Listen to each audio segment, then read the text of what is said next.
કર્યું અને કથા જ્યારે નક્કી કરી, આખાય પ્રદેશમાં વાત ફેલાઈ ગઈ કે કથા છે, કથા છે, કથા છે. અને ત્યારે સૌ ઋષિમુનિઓ કથા સાંભળવા માટે આવ્યા છે. ભૃગુર વસિષ્ઠ વનશ્ચ ગૌતમો મેધાતિથિર દેવલ દેવરાતૌ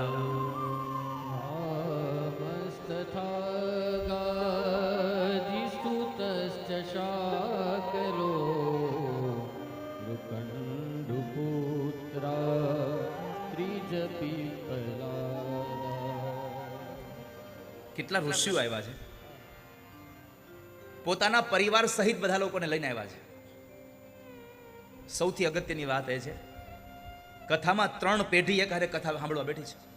પરાશર ઋષિ બેઠા છે, પરાશરના દીકરા વ્યાસજી બેઠા છે અને વ્યાસના દીકરા શુકદેવ. આ ત્રણેય એક સાથે બેસીને કથા સાંભળે છે. આનો અર્થ અને આનો ઉપદેશ એટલો જ છે કે કથામાં ખાલી વડીલોય ન જવું, દીકરાઓને લઈ જવા, દીકરાના દીકરા હોય તો એની કથામાં લઈ જવા. 3 પેઢી એક હારે જો કથામાં બેસે તો કથા સાર્થક થઈ જાય. બધા આવીને કથામાં બેઠા છે અને એમાં એક શબ્દ ભાગવતનો છે, એકમ ભાગવતમ શાસ્ત્રમ મુક્તિદાને નગર જતી. એકમ ભાગવતમ શાસ્ત્રમ, એકમાત્ર ભાગવત કથા એવી છે કે જે માણસને કહે છે કે તું મારા શરણે આવી જા, હું તને મુક્તિ આપી દઈશ.